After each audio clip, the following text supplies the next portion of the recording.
What's up, everyone, and welcome back to the Toronto Blue Jays franchise in MLB 16, the show. And today is going to be a stat recap, but that's kind of going to take the back seat to the de facto trade deadline for the team. So let's get underway. I'm going to show all these trades in the background, but I'm going to talk about them one by one so you can kind of take in the trades, and then I'm going to explain the logic behind all of the moves after you see them. And just a side note, the Derek Fisher trade that you did see on your screen just there is different than the one that we actually did, so keep that in mind. So let's get underway.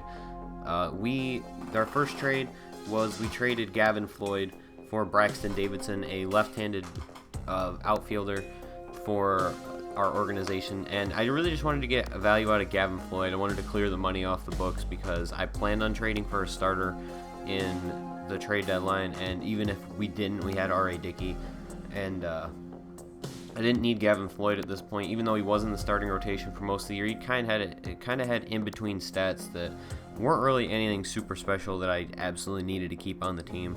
So I decided to just get some value out of Gavin Floyd while I could. We got a B potential prospect. We had a couple different outfielders we were looking at, one from the Phillies too, who was pretty good, and he was only 18, but ultimately we decided to go with Braxton Davidson.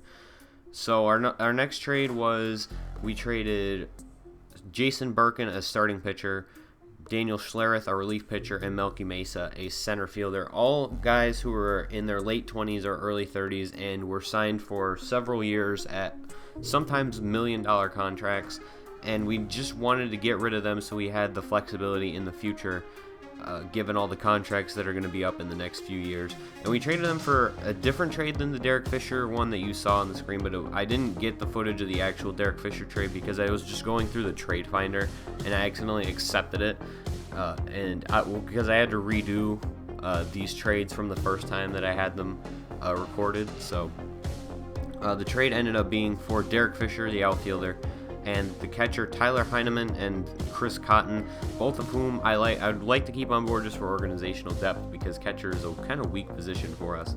So there's that. The next trade that we did was with the Detroit Tigers for Alex Wilson, and we traded them Daryl Siciliani, a good fielding center fielder, but again, a position where we had a lot of good outfield prospects and especially since we just traded for two more, and it was a position that I definitely wanted to use to my advantage in all of these trades that we made. And it was Alex Wilson.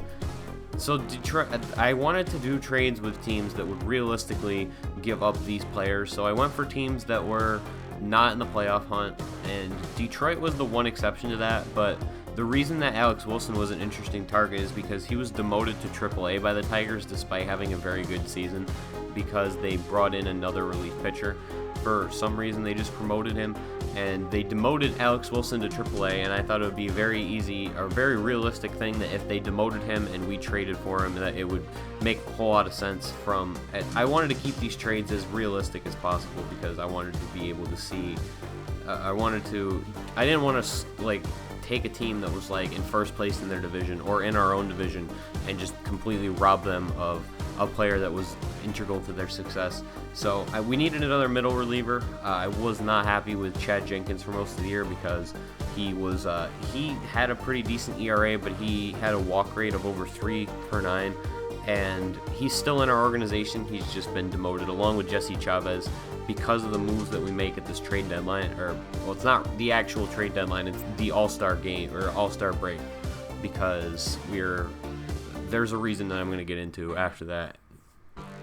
And when we get to the last trade of this set, and I wanted to bring in another middle reliever, but not one that would cost a lot. And Daryl Siciliani was very expendable. He's not very highly rated. He's good fielding, and that's just about his only skill. So anyway, we'll move on to the next trade that we made, which was with the Kansas City Royals, who are currently in one of the final 5 spots of the American League wildcard race, meaning they're in the bottom 5 of the league, and they have been having a very rough year.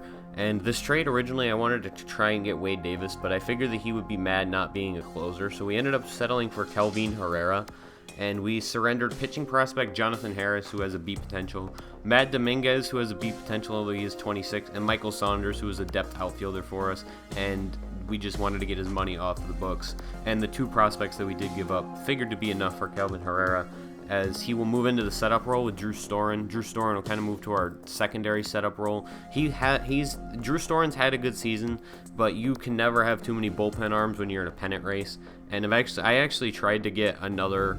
I was contemplating making a run at another arm for the bullpen, and just nothing was happening prospect-wise. There were a couple prospects that I considered untouchable in our organization at the time, and they were both pitching prospects, so we didn't end up giving up either of them. And the other guy that I was kind of thinking was an untouchable, he ended up getting traded in the final trade. So we'll go on to discuss that. We traded Anthony Alford, Dominic Brown, and Drew Hutchison for Sonny Gray. Now this is like a shades of the trade for Josh Donaldson, where you give up one really good prospect and a couple kind of depth MLB guys. Like, I believe the guy in that trade was Kendall Graveman, and there was like another guy too. But this trade was because we needed a number 2 or an ace, because Marcus Stroman struggled through the year. He's at a pretty good FIP, although his ERAs struggle. He's struggled with ERA, as you'll see when we get to that portion of the stats that you're seeing in the background. That he had a kind of rough year so up to this point in terms of ERA, but he's at a pretty good FIP. It's been just above 4, and I think it's been inflated by a couple bad starts, because he has like a 12 for 18 or 11 for 18 in quality starts. So I'm just thinking that a couple of the starts he had were really rough, like maybe 7 runs in an inning or something like that. And Sonny Gray can either slot into the ace or the number 2. Right now I have him at the number 2 spot because Marcus Stroman just pitched the last game, which was originally going to be the gameplay episode before the All-Star break, before we ended up making this trade. He's in the one spot and he just pitched, so I didn't want to move things too much so that it was him pitching immediately after he had just pitched. So when it comes down to the playoffs, Stroman will probably be the number 2 guy to Sonny Gray. Sonny Gray had been having a kind of down year for Sonny Gray standards, but Oakland was 37-52 or something like that, and they're actually going to be our opponent in the next episode, because I didn't realize that we were playing them after the All-Star break, and it ended up being Sonny Gray for us versus Kendall Graveman for them. And Kendall Graveman is a former Blue Jay prospect. He was part of the Josh Donaldson trade, so I thought that would be an interesting episode to show instead of the one that I scrapped originally, which was the game right before the All-Star break, which was an 11-0 rout of Detroit. That was kind of just my revenge game for the really awful pitching performance that we had against the Arizona Diamondbacks. So yeah, we have Sonny Gray on our team. We have Calvin Herrera, and another minor move we had, Alex Wilson. So that's pretty much those are the only moves that we made that have a huge effect on our team. There weren't really like depth moves, like the Gavin Floyd trade was like a minor move, just because we were going to have to demote him if we didn't trade him after these trades. And Dickey was in the bullpen, and he's been kind of up and down, but I didn't want to get rid of him because I like R.A. Dickey in real life quite a bit, and I wanted to give him one more run at a ring, or like one more run after last year at a ring before he retires, because he's just going to retire after the season. He's over 40 and he's an MLB The Show. He's going to retire after the season. I can already tell you that much.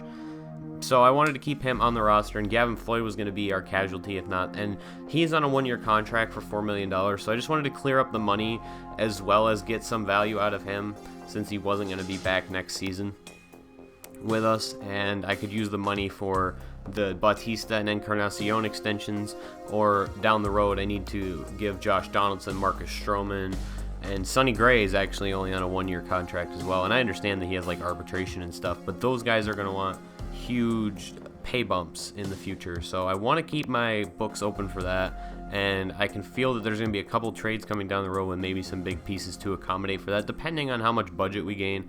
I have not done any tests with the budget this year, so we're gonna have to see how that works out. So we really only ended up losing one prospect out of this entire, I guess 2 prospects if you consider Jonathan. Jonathan Harris was the oldest out of a trio of 3 high B potential pitching prospects, along with Sean Reed Foley, and I believe his name was Connor Green. And those guys were both 19, and they were already in the mid-60s, and they had B potential. So I considered those guys the untouchables, and I thought that Jonathan Harris was definitely the one out of the 3 that we could live with losing the most. So I definitely thought that it would be an easy, maybe not an easy loss, because it's never an easy loss to lose a prospect, but it was an easy decision when it came to making the trade possible that would be what we did. And Anthony Alford obviously being the big loss. He had an A potential, but I was comfortable giving him up because he didn't have any defined skills yet. He had all kind of mid-40s, mid-50s ratings, and nothing was really stood out about him. Whereas we have Dalton Pompey, who's almost MLB ready, honestly. He's not too far off. He's probably going to slot into that left field spot. He's got really good speed. He's developing contact, and he has pretty decent power ratings already. And he's pretty well defined in all of his areas, and he has a beat potential, a high beat potential, and we're not losing out a whole lot by having him as our future kind of outfielder, as opposed to Anthony Alford, who wasn't really developing wasn't really developed or defined, and you didn't know where he was really going to develop. He wasn't getting major stat boosts in any specific category, and Pompey was. So between the two, I thought that I would rather have Pompey just because he's closer to being MLB ready, which is always a big factor when you make a trade like this for your win now team, because we are trying to win a World Series next year, or this year and next year. We're trying to win the World Series with this group and then move it into the next core group, which is the same kind of thing that I was doing in NBA 2K16. So that's pretty much it. If I didn't say it already, as a result of these moves, we demoted Jesse Chavez and Chad Jenkins. I had high hopes for Jesse Chavez coming into the season, but he just hasn't had any innings pitched, really. His ratings are going down. He's performed really poorly in the games that we have pitched with him. I don't know, something about his windup or something that really makes it easy for opposing batters to hit off him. So he was the kind of casualty out of this entire situation. Him and Gavin Floyd, who got traded to a non-contending team for probably never going to make it prospect. So that does it for this trade deadline. Or as I should say, de facto trade deadline, as it's not the actual trade deadline. The next episode, we will be taking on the Oakland Athletics, and it's in Oakland. It'll be Sonny Gray's return to Oakland a day after they traded him. So thank you guys for watching. Hope you enjoy, and we will see you for the next episode of the Toronto Blue Jays franchise in MLB 16, the show.